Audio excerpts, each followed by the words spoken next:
and discussing those books that just speak to us. Currently, we are discussing Green Lights by Matthew McConaughey.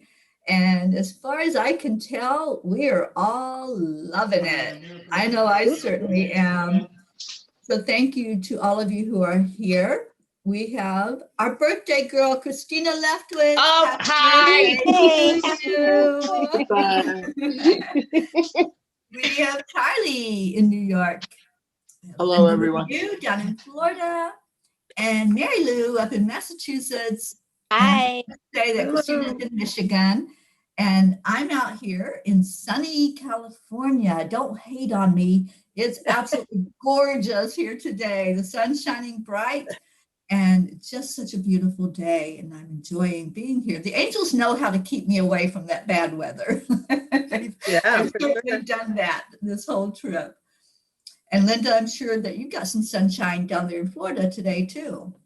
We do. It was raining a little bit, well, a lot yesterday and today. We're getting a cool front, but yeah, it's in probably 80.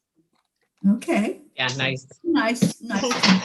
Yeah. Especially for those who are in the minus numbers, right? Yeah. We finally made it into the single digits, though. The morning's done now, so we made it to the single digits now. Woo! Heat wave. Where's you, Mary Lou, up in Massachusetts? It was 18 the last time I checked. But the rain stopped. We had rain yesterday and there's a storm predicted of 6 inches for tomorrow. So we'll see. There's no place to put the snow anymore. It's a lot this year. It's just going to pile up, isn't it? How is Jean doing in Texas? She's doing good. I'm surprised she's not on here with us. Send her a little nudge. I heard that El Paso is one of the few places that is doing well because they're actually part of the Western grid. It's like one of the only places in Texas that I guess Texas is mainly on their own grid and aren't part of the national grid, except for El Paso. Oh. Yeah. So they were the bright spot. Yeah, in 1930, they broke away. They said they didn't want to be part of the national grid, the grid of the whole United States. So they have no interconnections. Like in New York, we're connected to Jersey and upstate and Connecticut, and power can come in and out, you know. Yeah. But Texas, there's no way to bring power in from other places. They're so dependent on themselves. They didn't think they thought it was socialism or something. And they didn't want the Lone Star State. Yeah, and they're real alone now, let me tell you. I have to say Go ahead. The other states north of them that have the wind turbines are fine. So they didn't get the best ones. It's not. So theirs are frozen. It's not the wind turbines. That's only 7% of their electricity in Texas. Right. The wind and the solar. The GOP is just saying that because they're against the Green New Deal. Right, I heard that. Yeah. Yeah. I don't think they were offered to put the equipment on that wouldn't be affected by freezing, and they said no. Yeah. So, I mean they have wind turbines in Alaska and everywhere else. I mean, right. Exactly. Yeah. Yeah. You know, Massachusetts, I know, is got quite a few of them, and it's definitely frozen there. Here in Michigan, we've got a couple wind farms. Right. This is the first time I ever heard of them freezing. I never heard of that before. Yeah. I guess it's a rare experience that's happening with the temperatures in so many places at one time. It is literally the freeze of the century. You know, they said it had been at least 100 years since they had experienced this kind of extreme temps. So I'm praying for them and I don't know what else to do. I wish I could help more people. I personally have been stuck with no heat and losing power in the winter and having it be days before it came back on. Yeah. And I can't imagine being in a place, at least we had a fireplace or some source of heat that we could fall back on. And I really feel for the people, and they're having their pipes burst on them. And so now they're homeless on top of it. I really, really feel for them. And I'm just sending love. It's easy, I think, for some of us that have experienced, and we think we're prepared for it. We scratch our head and like, why aren't you prepared for it? But it's not. This is extreme weather, and we Yeah. have to be there for each other. I wish I knew how to help from all this distance away. Yeah, just keep lifting up the vibration. Right. It does make a difference if we stay positive. That adds to the positivity in the whole planet. So, yeah. Yeah. And Then speaking let's of do that. positive, I positively love green lights. I love the energy. I love the, I've made it all the way through the book. I loved how it all Yeah. came together at the end and the ending that he did on the book. So I just want to open it up and welcome Kathy. I just want to open it up for anyone who wants to share what you're getting from this book, or if you did finish it, what impact it made on you. I really liked the universe has my back and everything's going to be okay. Sometimes I just want someone to put their arm around me and say that. Yeah. You know, it's like that will pass, you know. Mhm. So I'll have to tell myself, you know, without the people around you so much with the COVID, you don't get that so much.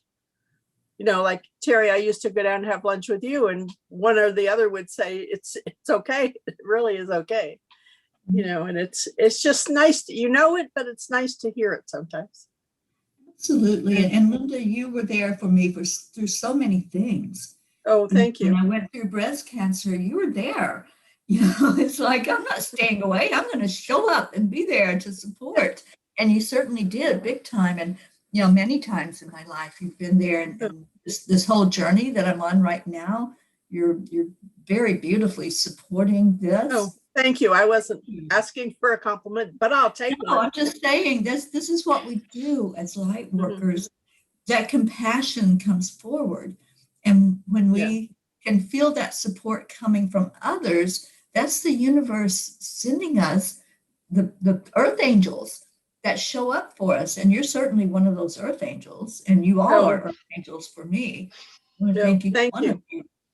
Yeah. You know, and the more, when I do something nice, it makes me feel good and I want to do more. Right. And, you know, when I was teaching, people would say, you must have a lot of patience to deal with some of the kids and the parents that I had. And I said, but you know, when they learn something or they get a spark or an aha, it just encourages you to do more. And even if they don't, you still keep trying, you know. Mm-hmm. So that's my 2 cents. I'm at the point, right towards the end of the book. Matthew has fallen in love and gotten married and had 2 children. And that was a fun part to read, you know, how he fell in love and interesting how she was so willing to travel with him. I liked that, you know, that they had that instant connection, and you just know when you know. I loved the love story. Wasn't that beautiful? It was. I liked it. Yeah. And I loved how the kids asked him questions. Well, why aren't you married to mommy? Right. Yeah. You know, That kids 3-year-old would was just, something else, huh? yeah, come out and say it, you know. And then Matthew took it upon himself to go have a discussion with somebody that knows a little more about it. And in the words of wisdom that came out of his, did he call him his pastor, I think? You know, and you know, and I loved the sense of value that he gave to marriage, that it's not a certificate. It's not all about that. It's about the commitment that you make with one another. It was very, it kind of the most in-depth chapter for me was when he began to talk about the decision he was making, you know, to get married and how easygoing she was about, okay, let's do it, you know. Yeah. Yeah, I can't remember who I was talking about or to about the book because they had not read it. And I said, I just love how he spoke about his wife. You know, from the very beginning, it was like not idolizing, but just having that knowingness that this is a special person and this is who I was supposed to meet up with in this lifetime. That's how Yeah. it felt. And you knew that from the very moment he started introducing her into the chapter. It was like, yeah, she's the one because that was that instant connection.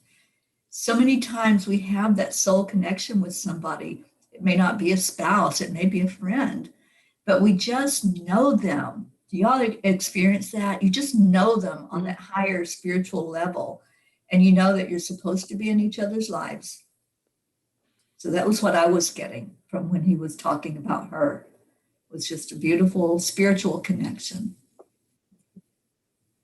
And how he came, you know, with his 3 wet dreams that he had throughout the book, and how he came to listen to them. You know, the dreams are important, you know, but I thought it was hysterical that he kept calling them, you know, his wet dreams. I didn't have sons. I just have my husband, and he never talked to me about wet dreams, you know, and I have brothers, but they're younger than me, and they never talked about wet dreams.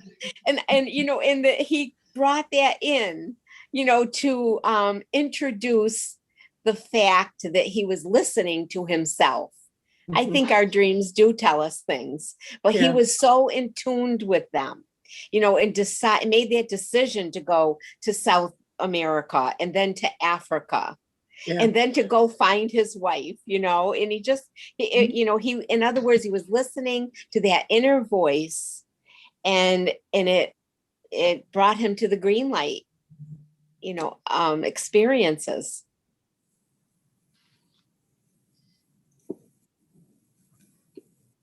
Yeah.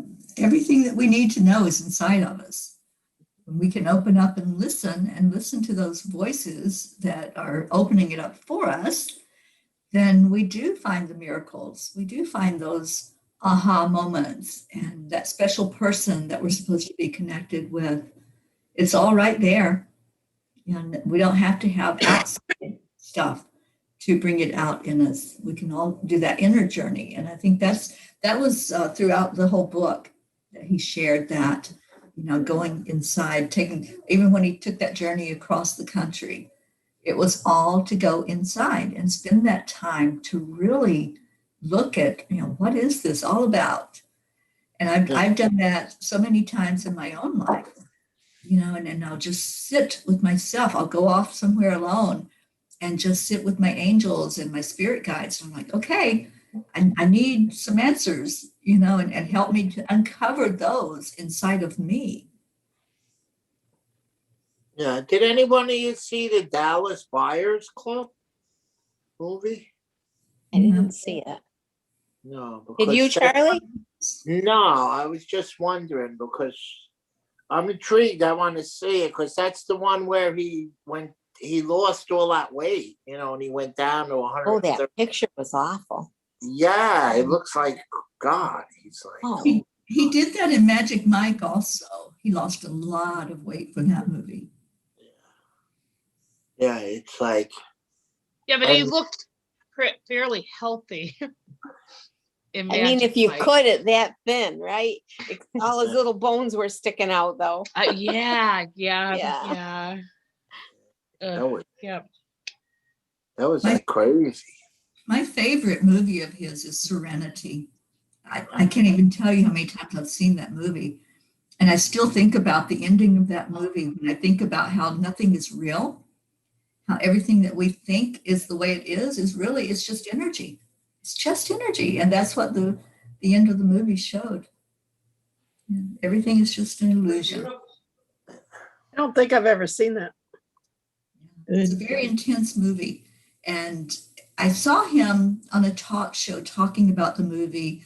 and it intrigued me. And I'm like, okay, I'm going to check this out. And when I watched it the first time, I was alone and I was just blown away. And so then I started telling everybody about it. I'm like, watch this movie. You know, it really explains dimensions. It explains how things that we think of as solid material things are just energy.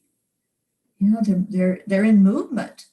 They have a movement to them, but we see them as solid because of the vibration of them. And yeah, that's my favorite of all his movies. As much as I love Magic Mike, the Serenity is my favorite of all the movies. Christina, did you see it? I have not. I'm putting that on my list. I got so many things I want to watch now.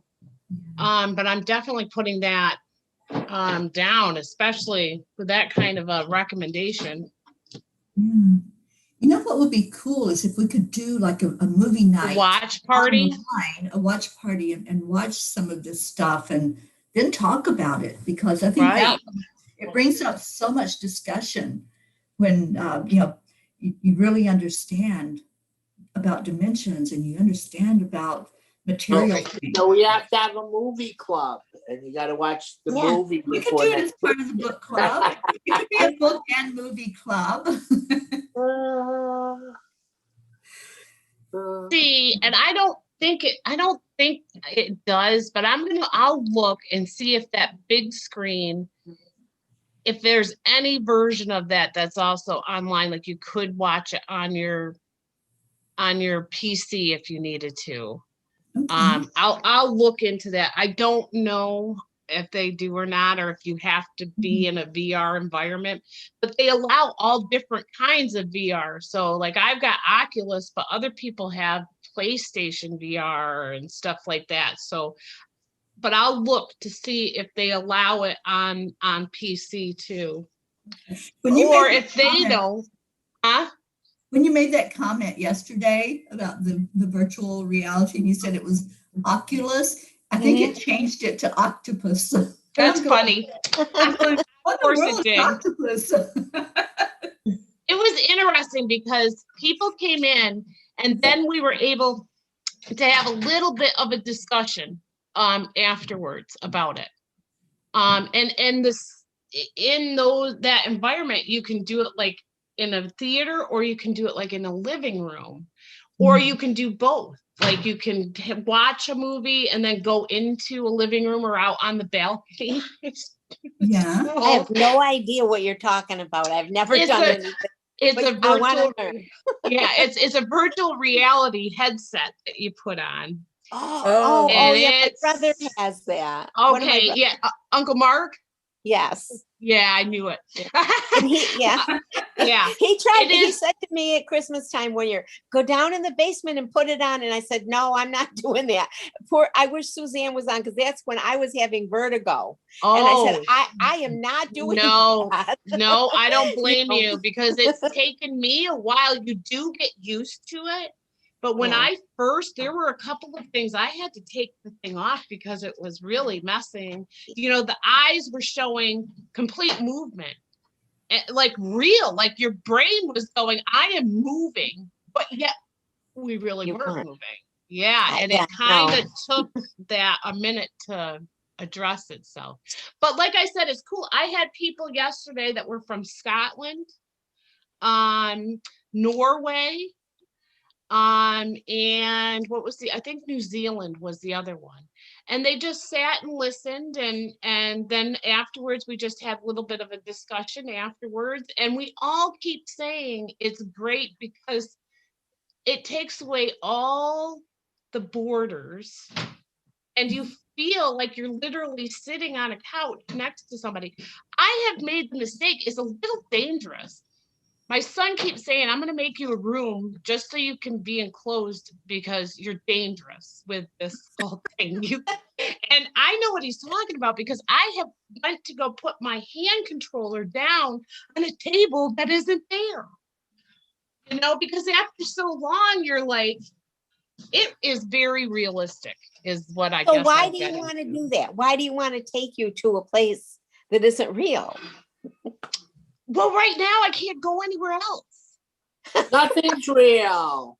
Nothing is real. Thank you, I know. Charlie. That's a good one too. Nothing is real. What's wrong with you, Mary Lou? And I have don't to say, know. the I working always out, thought I had a good imagination, and I struggle with that. the you know? working out ones are pretty darn cool too. Like this morning, I worked out in the Alps of the Italian Alps, and then I moved into some glacier in Iceland. Like, man, this is so awesome. And you could hear the birds if you're on the ocean, you can hear the waves and see that. I mean, it's like, yeah, it's a good mini break for me. It's a mini vacation, is what it is for me. But Okay, so it takes you to an actual place. It yes, takes you and to it, the ocean okay. yes, you're All right. actually, and like when you're going into your living room, you have other people that come in and they sit down on the couches or on the chairs, and you've got your fire going and you've got your Oh. big screen TV going. It's like, Imagine that. it's, I think, honestly, I think it would be wonderful for people who are in nursing homes and places like that, certainly for rehabilitation purposes, because you can also do all kinds of movement that gets you going. But I think for people who are homebound or bedbound, this would be just an awesome thing to let them experience going outside.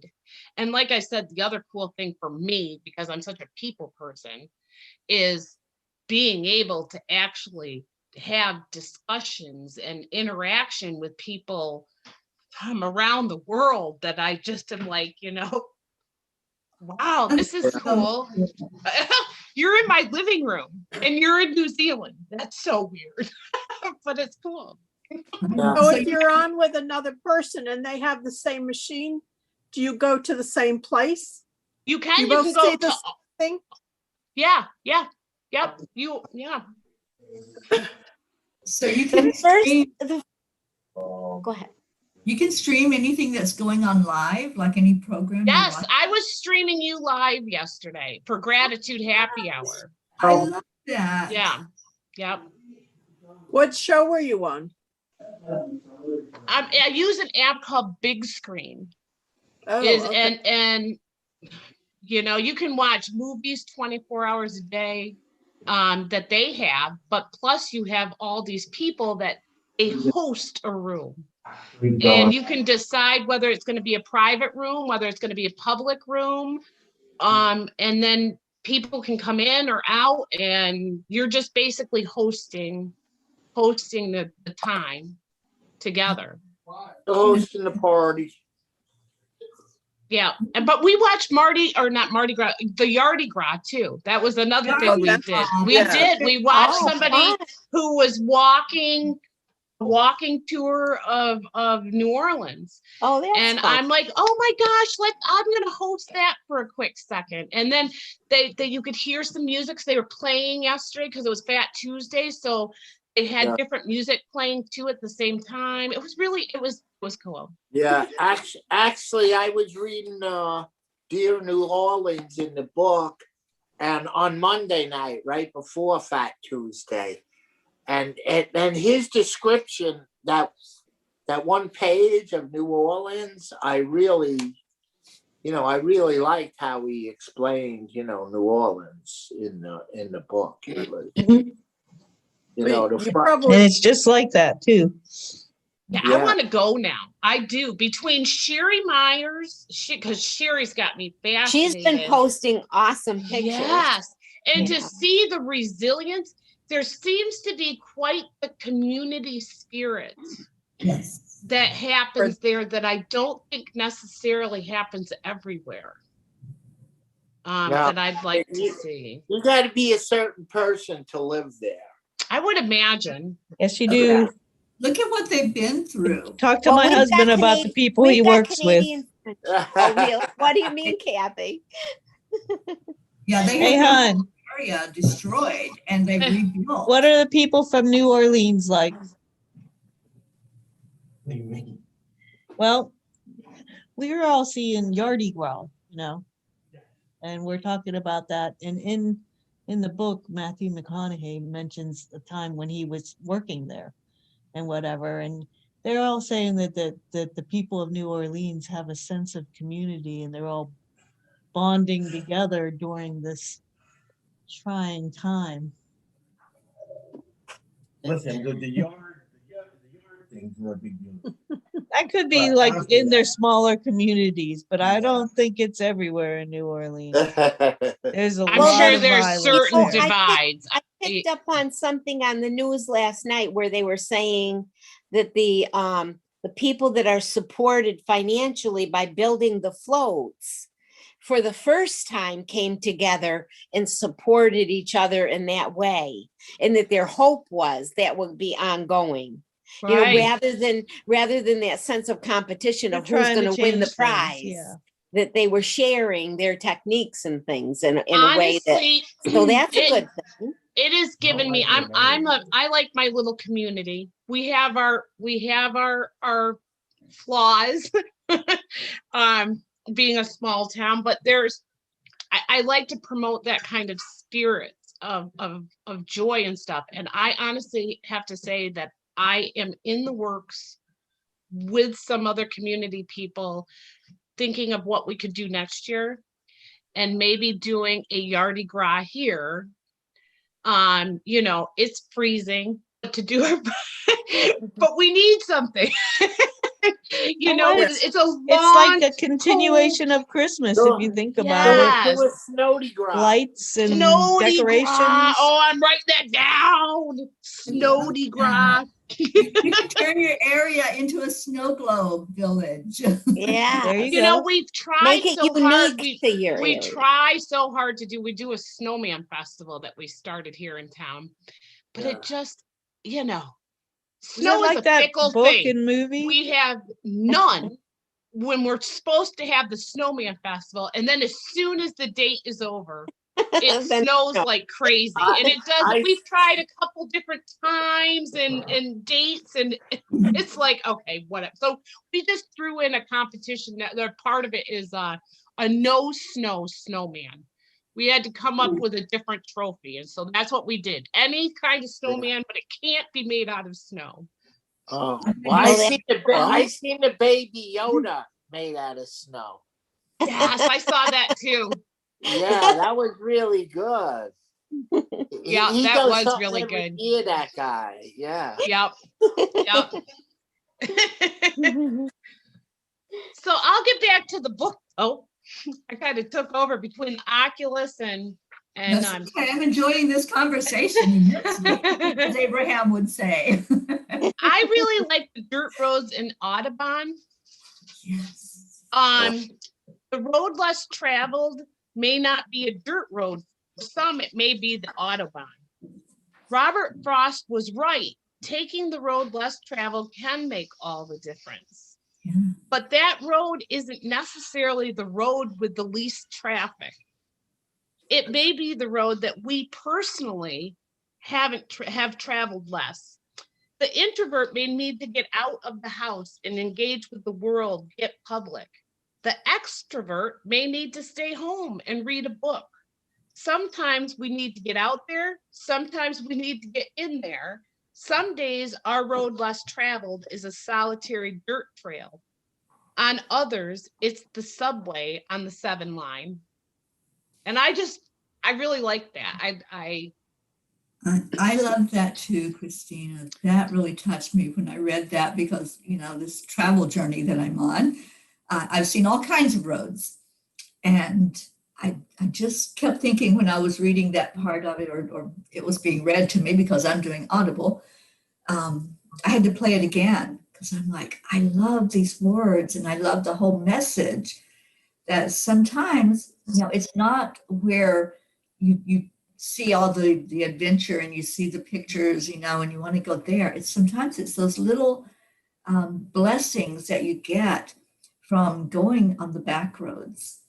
And even like when I was in Solvang, Karen took me to an outdoor labyrinth. And, you know, that's not a major attraction, tourist attraction. But for me, it made all the difference Right. because I spent that few minutes just really going deep with that Yeah. labyrinth book. I know here in Michigan, we've got, I haven't done it yet, and it is on my top priority list. I want to do it this year, actually, and it's a lavender labyrinth, with just fields and fields of lavender, and the pictures are Oh. just stunning. But I also wanted to bring this up too. We must learn the consequence of negligence. It's not just what we do, it's what we don't do that's important as well. We are guilty by omission. And so to me, those two things just kind of rode one on top of the other. You have to do one thing or another in order for it to happen. Sometimes I think, it's easy for me. I talk to the angels and all that kind of stuff, and angels provide for me. Okay, but those angels could provide something for you that's literally 2 steps away, but you have to take those 2 steps or that 1 step. It's still ultimately up to us to propel whatever that is. It doesn't really matter what it is. It could be anything. Yeah. So I like those two Yeah. spoke to me. Yeah, I like a couple. The one where he went to the roadside quit mark and he paid 666 at the cash register. Oh, and he gave him a penny. Right. And it was so ironic. Monday I went to Meat Farms and the bill came to 6666. Did you give him an extra penny, Charlie? No, I didn't. It's Control the ironic. destiny a little bit. Yeah. So I it read was something about that. I'm going to have to look that up now. But that really wasn't the number. I heard I read that once, that 666, it wasn't 666 before like the 1900s. It was a different number before that, but we somehow changed it to 666. Well, But 4 6s sound like an angelic number to me. They do. oh yeah. Yeah, it's 12 threes. That's how I look at it. Oh my God, the mathematician, and I you're know, yeah. good at that. My brain just does not work that way. Numbers guy. And I like the other one where he says some people want the AC on the gym so they won't sweat. I wear my beanie in the July so I can sweat. So I do sweat. Yeah, so I will sweat. Yeah. So, and I used to go to the gym and I always used to I'd wear sweat things so I'd sweat, at the gym under my things, so I would sweat. I'd be just like him, I'd try to sweat, you want to sweat.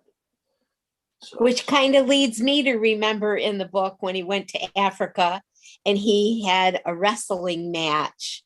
Oh, that was great. Wasn't that awesome? And it wasn't about it being black and white or win or lose. It was embracing it and being willing. And then how awesome. I can't remember the name of the man from Africa that took his hand and walked him to the edge of town. Yeah, the 15 miles. Yeah. Yes. And that he did it a second time just because, even though they didn't wrestle together. I loved that part of the story as well. Yeah. And the one time when very thought provoking. And when he was in that bar with all them people, and who was it? I think it was the salesman or somebody. Organic mushroom farm. he got drunk. Yeah, he was with all I think they were with, that was D&D, Donnie and Donna. Yeah. Yeah. It was crazy how he just hanging out with all these people, and you know, that was in Montana, I think he was. Yeah. Wish he wanted to hang out with us. Yeah, Yeah. he does. Oh, I've been thinking about that too, Kathy.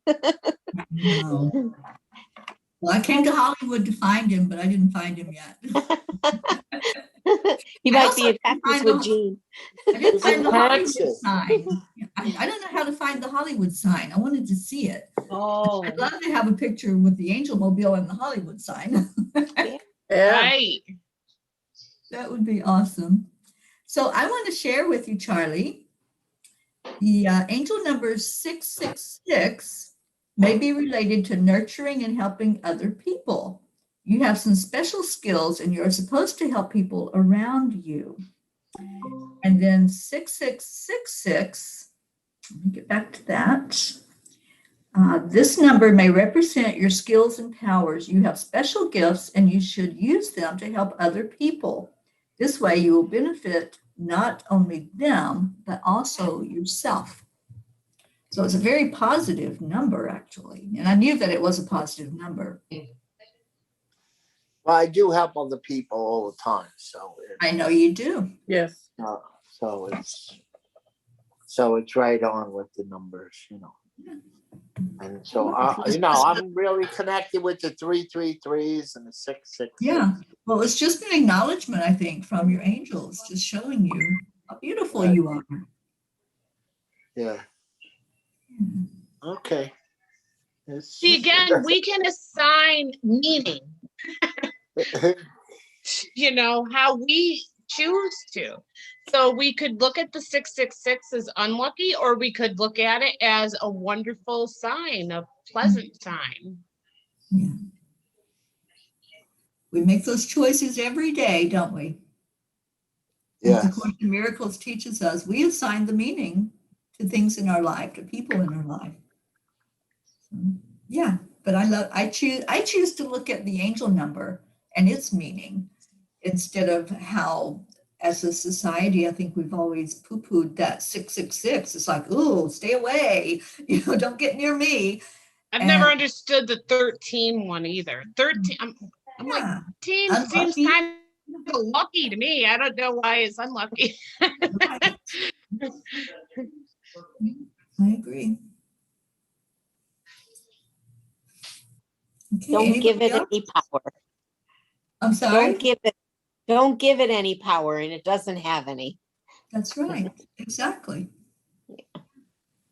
I heard someplace a long time ago, and I can't remember the specifics, that number 666 has been misunderstood and misrepresented, and it doesn't mean the things that people mistakenly thought it did. I heard that before from somebody that, did some research on it in a religious way, in a Christian way, and they said it's got no validity as being anything the Honestly, way that it was presented. I think it was an NPR. I believe it was like an NPR broadcast on the radio around Halloween time. My brain is starting to. I can't remember where. Because I didn't really give it any power or validity in the first place. I just thought, how could you be afraid of a number? Right. It's silly to me, that's just silly to me. I like Charlie saying, oh, it's just a group of threes. Right. 12 threes. I love it.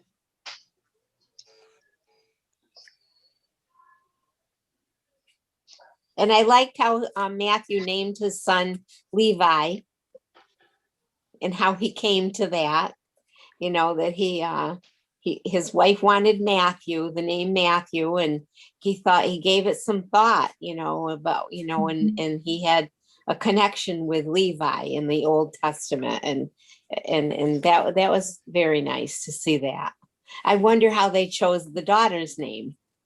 Right. He didn't get into that much, Right. But going back to the son, I really appreciated that he was thinking about that child and what that name, if he had named him Matthew McConaughey, what that name would have meant for that child in the future. Right. To walk in his Be father's that thoughtful about it. Yeah. Yeah. It reminds me of what Grace Isis was talking about on Monday, about was it Grace Isis? They're talking about tribes that they sing a certain song In Africa. to the child, like an individual song. When the child is still in the womb, they are given this song, and then they are sung this song throughout their life, basically. And whenever they feel like they're disconnected, they bring them back through the song.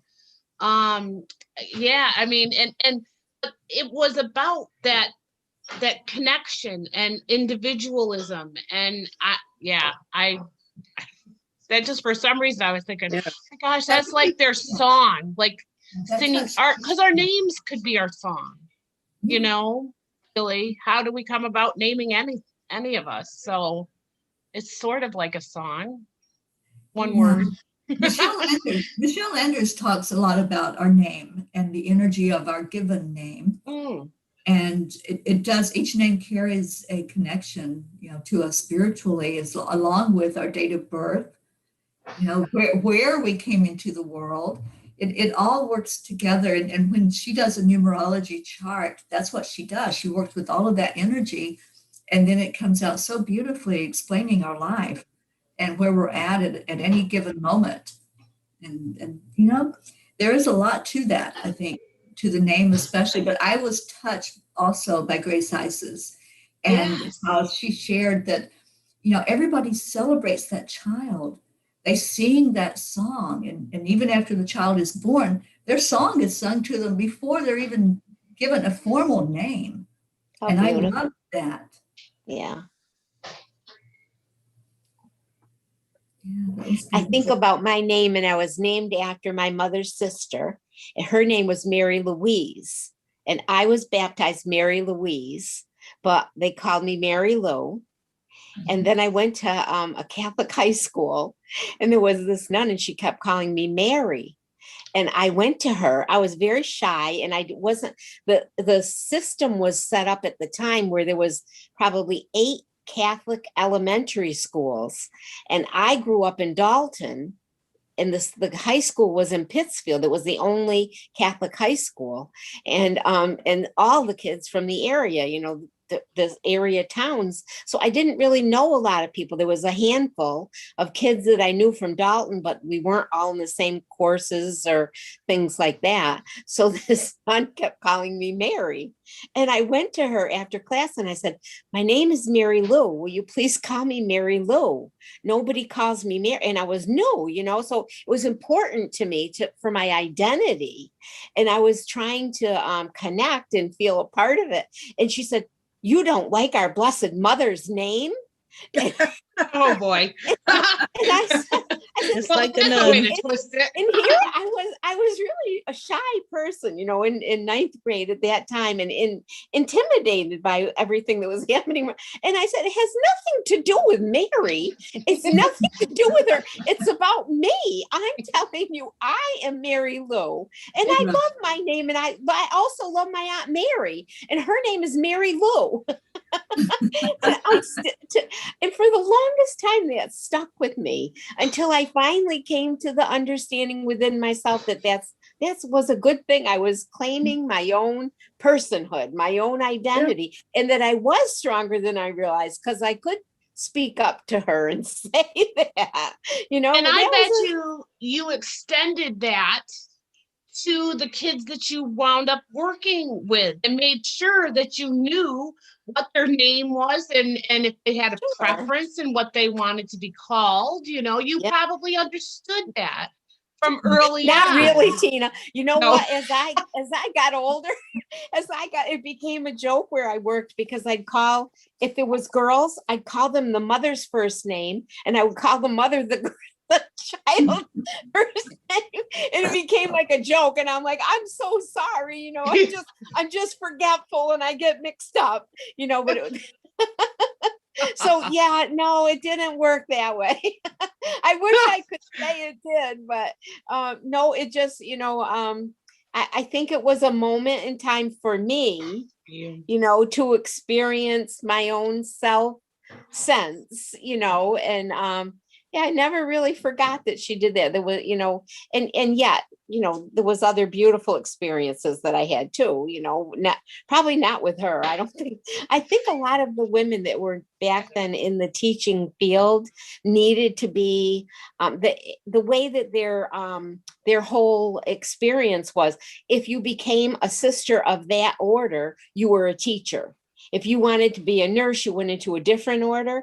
And I think some of them got mixed up, and some of them should have been nurses and they were unhappy teachers. And that's why there's such a bad reputation for, the nuns that taught in the schools, because I And the don't rulers. think I think they should have been doing something else, and they didn't know that. They just knew they were going to be a nun, but they didn't think about there weren't options. There was pretty much, you either became a nurse or a teacher, and some of them, weren't happy. Because I knew a woman who was a very mean nun, and I always defend them because I do have that perception of it, but where they just weren't happy, some of them. And one of them, after she stopped teaching, she became a pastoral minister and worked with elderly people.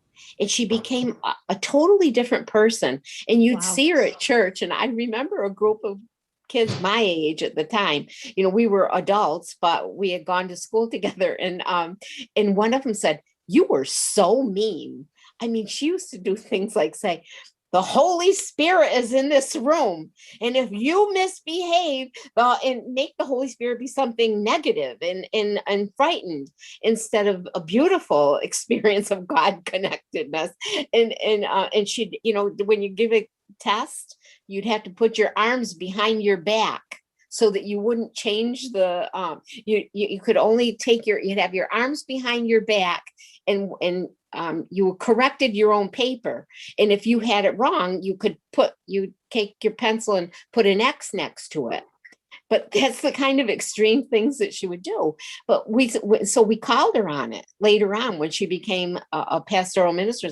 "You were very mean." And she said, "I was, and I'm not that way anymore."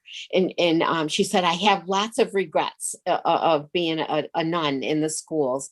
I shouldn't have been doing that. I should have been doing what I'm doing now, because I found my place. I found who I am so that I can be a loving person, because I wasn't happy living, with all those other women, and the environment that they had was difficult for some of them." We never think about that. We always say, "Oh, they were so mean and they hit and they did this and that," but they had a reason that they did it, They weren't in their divine purpose. We talk about that often in this group, about our divine purpose and our life's passion.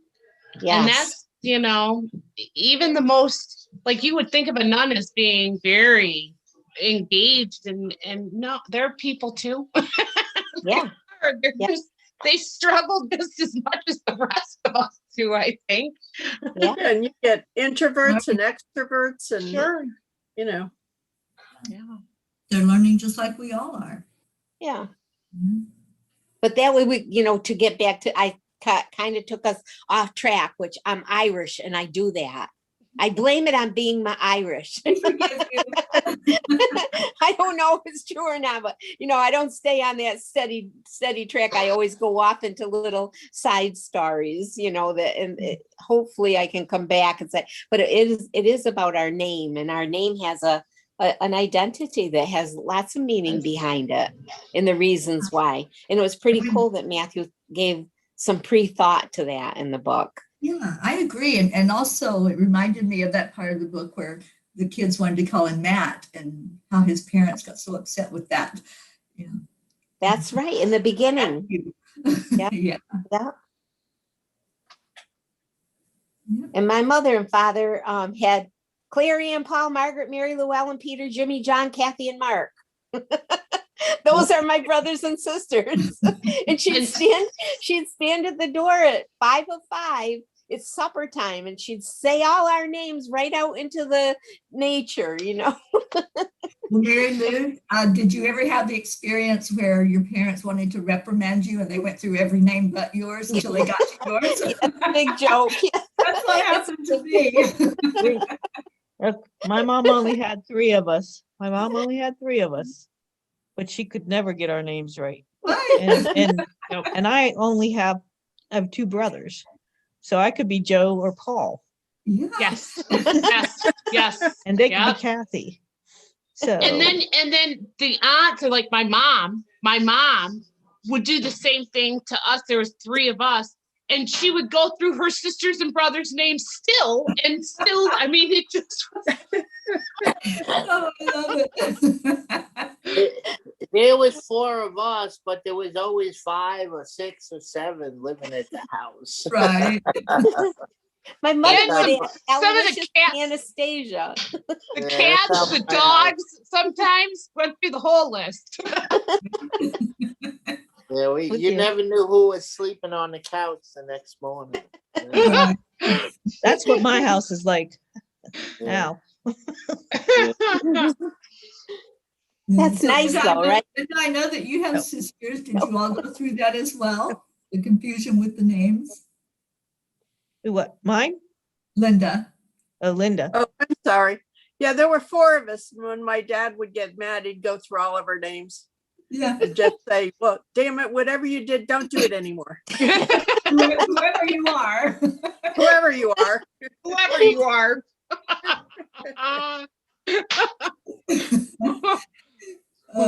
I tell you, I know we're out of time, but I'm thoroughly enjoying the conversation and this whole book. I think it showed us a lot just through the stories, the experiences of his life, how, we can lighten up.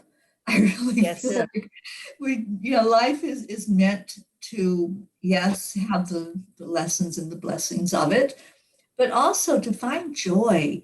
And we can do that in any moment with any situation. We can look at it and go, okay, where can I find the joy in this? Where can I find what is going to help my soul grow from this?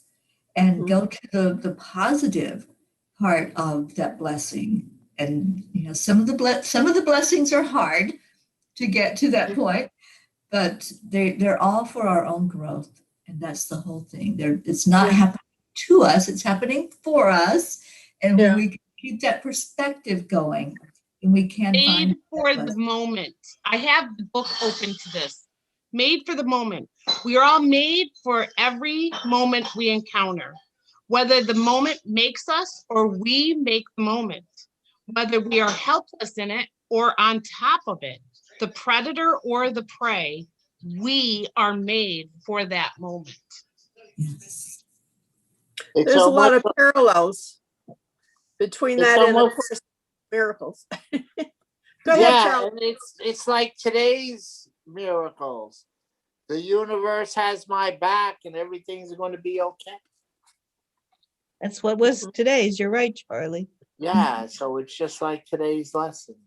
And I Yeah. wrote that I have a daily gratitude journal, and sometimes what we talk about in the Cup of Joy, or what I see when I'm reading A Course in Miracles or my other daily guideposts that I read, I'll jot down that a certain thing that really hit hard that day, and that was the one that got written today.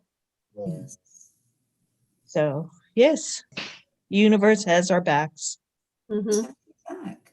And Not I wrong. recommend this book to everybody. I really do. And the ones that I want to read it the most are my husband and my son.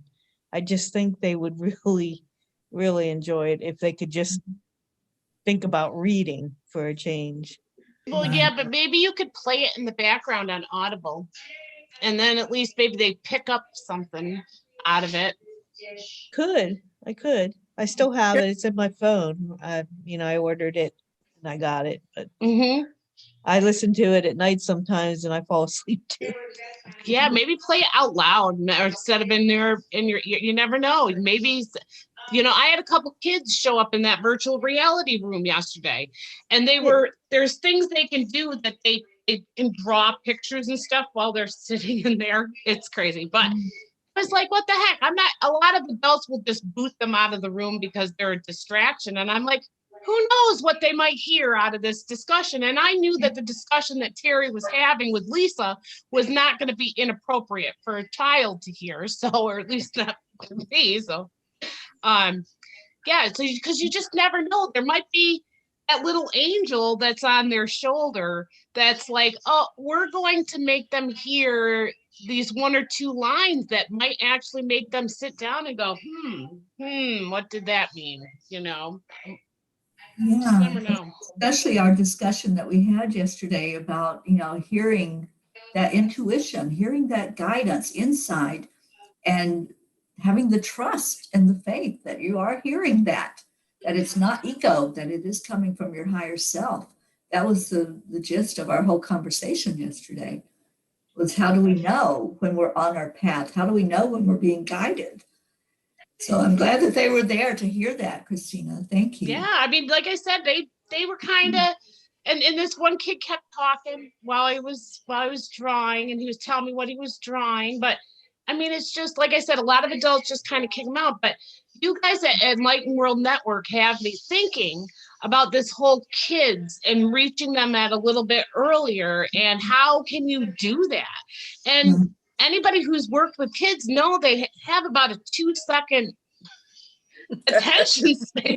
If that, And so maybe those 2 seconds, that kid, while he was drawing and creating, may have heard something about that intuition.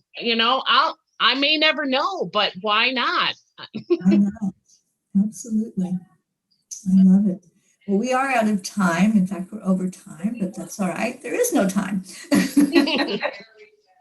But we do need to clear the channel. So I want to thank everybody that joined with us. And thank you for listening in, and those who will listen to the replay, and those who are normally here but aren't today. We miss you. And sending out so much love to Suzanne, who's usually Suzanne. on here, to Stacy, And that's a shout out to John, John Stacy, Fiore, yes, Jean, and Jean. Where What are the those heck, Jean? Yes. She's probably frozen. I could, Yes, I frozen talked to pea. her yesterday and she said that she hadn't lost power yesterday, but Hmm. you don't know if she did today or not. Her pipe for a burst. She Yeah, can't and take the a outside- shower. So They Yeah. just don't have the insulation and stuff, I don't think. I don't know. They don't have basements probably either, I don't don't. think either. Yeah. No They base- probably never had to. Right, right.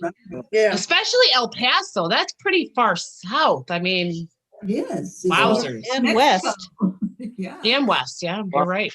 her husband was working on it. He didn't put the wrapping back on or something.